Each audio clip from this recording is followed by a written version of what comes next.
नमस्कार दोस्तों, स्वागत है आपका आज की हमारी नई वीडियो में। आज की वीडियो के अंतर्गत हम रक्त के कार्य के बारे में पढ़ेंगे। रक्त के कार्य के अलावा ब्लड ग्लूकोज और ब्लड कोलेस्ट्रॉल और लकवा के बारे में भी देखेंगे, यानी जो पैरालिसिस होता है उसके बारे में भी हम विस्तार से चर्चा करेंगे। हमारी लास्ट वीडियो में हमने WBC और प्लेटलेट्स के बारे में चर्चा की थी कि WBC और प्लेटलेट्स और RBC क्या होती हैं, उनके बारे में हमने विस्तार से जाना था।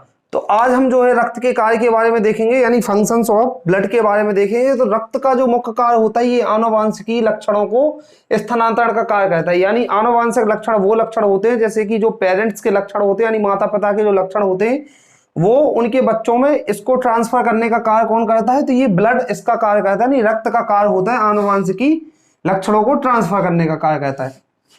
यदि रक्त दाब की बात करें तो ब्लड प्रेशर होता है, वो शरीर का जो तापमान होता है, अंतर तापमान होता है, उसके नियंत्रण का कार्य भी रक्त के द्वारा यानी ब्लड के द्वारा किया जाता है। यानी ब्लड प्रेशर यानी रक्त दाब का काम, और जो अंतर तापमान यानी ब्लड का जो बॉडी का इंटरनल टेम्परेचर होता है, उसके नियंत्रण का कार्य भी ब्लड के द्वारा किया जाता है। हार्मोन्स का संवहन भी ब्लड के द्वारा किया जाता है। हार्मोन्स जो होते हैं, जो अलग अलग ग्रंथियों से अलग अलग हार्मोन्स निकलते हैं, उसके ट्रांसफॉर्मेशन का कार्य भी ब्लड के द्वारा ही किया जाता है।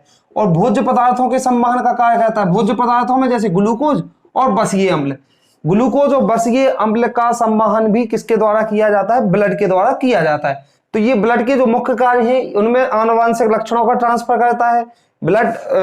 ये ब्लड प्रेशर और बॉडी का टेम्परेचर ये नियंत्रित करता है। हार्मोन्स को ट्रांसफॉर्मेशन भी इसके द्वारा किया जाता है। और भोज्य पदार्थों में ग्लूकोज और बसीय अम्ल का संवहन भी ब्लड के द्वारा किया जाता है। इसके अलावा जो शरीर के जो अपशिष्ट पदार्थ होते हैं, जो भी बॉडी में अपशिष्ट पदार्थ उपस्थित रहते हैं, जैसे यूरिया हो गया, यूरिक एसिड हो गया, तो इसको भी ये ब्लड के द्वारा, ये ब्लड जो होता है ये बॉडी से बाहर करने का कार्य करता है। कौन? किसका? यूरिया और यूरिक एसिड को बाहर निकालने का कार्य करता है। यूरिया और यूरिक एसिड ऐसे पदार्थ होते हैं जो बॉडी में वेस्ट मटेरियल होते हैं, इनकी बॉडी को कोई आवश्यकता नहीं होती। इसका कार्य भी किसके द्वारा किया जाता है? ब्लड के द्वारा। और ऑक्सीजन का संवहन भी ब्लड के द्वारा किया जाता है। ऑक्सीजन का संवहन हमने हीमोग्लोबिन वाले में देखा था कि जो हीमोग्लोबिन होता है वो ऑक्सीजन से चिपक जाता है।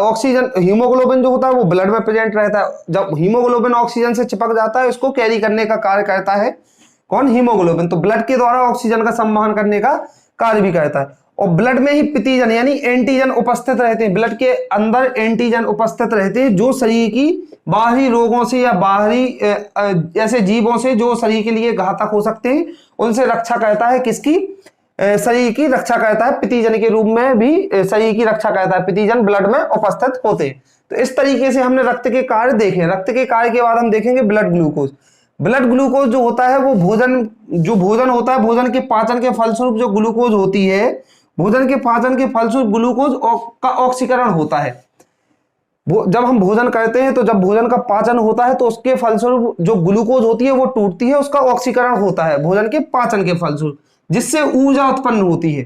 जब ग्लूकोज का ऑक्सीकरण होता है तो उसी से शरीर को ऊर्जा उत्पन्न यानी एनर्जी मिलती है। भोजन के पाचन से ग्लूकोज टूटती है, ये हम सब जानते हैं कि भोजन का जब पाचन होता है तो ग्लूकोज उससे मुक्त होती है। जब ग्लूकोज का ऑक्सीकरण होता है तो ऊर्जा उत्पन्न होती है। ये सीधा सा फंडा है। रक्त में जो ग्लूकोज की मात्रा यदि हम देखें तो जो रक्त में ग्लूकोज की मात्रा होती है 100 ml ब्लड में, यानी 100 ml ब्लड में 80 से 100 mg ग्लूकोज की मात्रा नॉर्मल होती है, यानी ठीक होती है।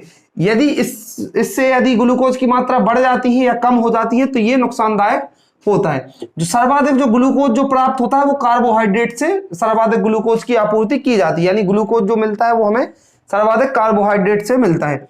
180 mg ग्लूकोज से यदि अधिक हो जाता है ब्लड, यानी 100 ml ब्लड में यदि 180 mg ग्लूकोज हो जाता है तो ऐसी स्थिति में ग्लूकोज जो होता है वो यूरिन के थ्रू बाहर आने लगता है, यानी मूत्र में ग्लूकोज बाहर आने लगता है। कब? कैसी स्थिति में? जब 100 mg ग्लूकोज 100 ml ब्लड में अधिक हो जाता है, यानी जब ग्लूकोज की मात्रा बढ़ जाती है, एक नॉर्मल रेंज से ग्लूकोज की मात्रा बढ़ जाती है तो वो यूरिन के थ्रू बाहर आने लगता है। इस बीमारी को ही ग्लाइकोसूरिया कहा जाता है। यानी ये ग्लाइकोसूरिया जो होता है, इस बीमारी के अंतर्गत क्या होता है कि यूरिन से ग्लूकोज बाहर आने लगता है, तो इसे क्या कहा जाता है? ग्लाइकोसूरिया कहा जाता है। यदि व्रत में बात करें, यानी जब इंसान व्रत करता है या फास्ट करता है, तो उस समय पर जो बॉडी में ग्लूकोज की जो मात्रा उपस्थित होती है वो होती है 70 से 100 mg पर 100 ml, यानी 100 ml ब्लड में 70 से 100 mg के बीच में जो होती है ग्लूकोज की मात्रा रहती है। यदि नाश्ते में बात करें कि इंसान के नाश्ता करने के बाद कितनी ग्लूकोज की मात्रा हो जाती है, तो 110 से 140 mg ग्लूकोज की मात्रा हो जाती है 100 ml ब्लड में।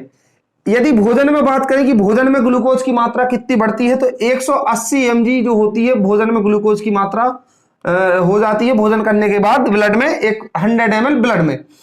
तो 70 से 100 mg रहती है उपवास में, यानी 100 ml ब्लड में 70 से 100 mg ग्लूकोज की मात्रा रहती है। 100 ml ब्लड में नाश्ते के पश्चात 110 से 140 mg ग्लूकोज की मात्रा हो जाती है। 100 ml ब्लड में 180 mg मात्रा हो जाती है ग्लूकोज की, कब? भोजन करने के पश्चात।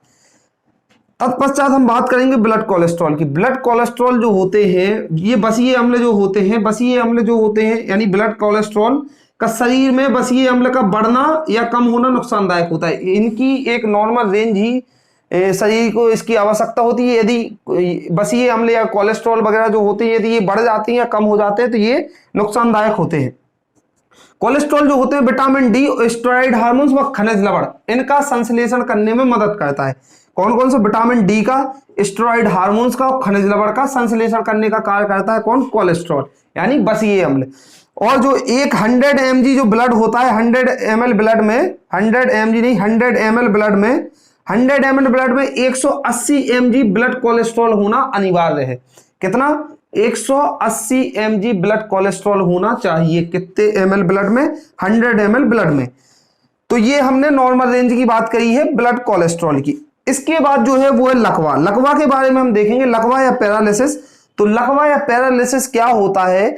जब किसी हिस्से में रक्त का संचार रुक जाता है, यानी शरीर का कोई ऐसा हिस्सा है जहां पर रक्त का फ्लो यानी ब्लड सर्कुलेशन रुक जाता है, तो इस स्थिति में क्या होता है कि जो रक्त में जो उपस्थित प्रोटीन और रक्त कणिकाएं और प्लेटलेट्स, प्रोटीन, प्लाज्मा, ब्लड में जो प्लाज्मा, प्रोटीन और रक्त कणिकाएं और प्लेटलेट्स ये मौजूद होती हैं। ब्लड कणिकाएं जो होती हैं वो आरबीसी, डब्ल्यूबीसी, प्लेटलेट्स भी ब्लड में प्रेजेंट रहती हैं और प्रोटीन और प्लाज्मा भी ब्लड में। तो ये सभी क्या करता है? आपस में मिलकर ब्लड का ये क्लॉट कर देता है और रक्त का थक्का जमा देता है। कौन कौन से? प्रोटीन, प्लाज्मा, रक्त कणिकाएं और प्लेटलेट्स, ये सभी आपस में मिल जाती हैं और रक्त का थक्का जमा देती हैं, जिससे रक्त का थक्का जम जाने के कारण ही लकवा की शिकायत हो जाती है। यानी उस शरीर का सही कंडीशन में यानी पूर्व पश्चात कंडीशन में काम करना रुक जाता है और वो पैरालिसिस हो जाता है, यानी स्थिर हो जाता है। पैरालिसिस या लकवा उसको बोलते हैं। यानी किसी भी अंग का ब्लड क्लॉट हो जाना या किसी भी अंग की धमनियों में ब्लड का क्लॉटिंग हो जाना या वहां पर रक्त का थक्का जम जाना ही लकवा कहा जाता है। तो इस तरीके से हमने बात की है रक्त के कार्य की, ब्लड ग्लूकोज की, ब्लड कोलेस्ट्रॉल की, या लकवा या पैरालिसिस की। तो ये हमने ब्लड के कुछ फंक्शंस हैं उनके बारे में बात की है। आगे हम जो बात करेंगे ब्लड क्लॉटिंग की बात करेंगे और जो बात करेंगे ब्लड ग्रुप्स के बारे में चर्चा करेंगे कि ब्लड ग्रुप्स को और ब्लड क्लॉटिंग को कैसे जस्टिफाई किया जाता है, उसके बारे में हम देखेंगे। चलिए मिलते हैं अगली वीडियो में। Thank you.